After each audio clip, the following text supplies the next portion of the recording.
Alrighty guys, here's the R7, fresh from the auction.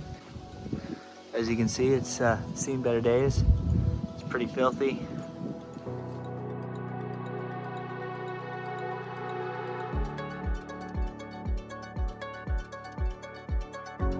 Needs some pretty extensive maintenance done.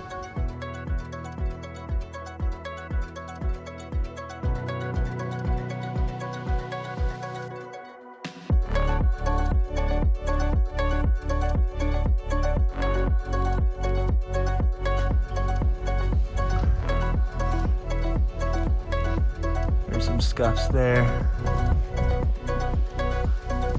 There's a crack in the plastic right here. This is bent. Got a handlebar. The clip-on snapped there.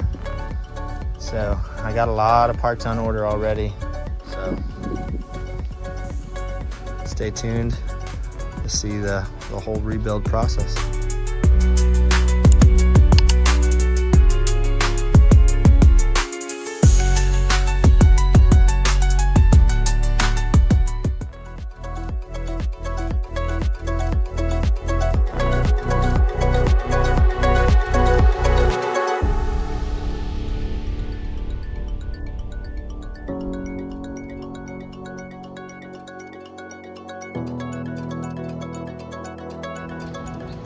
All right, she's much cleaner now.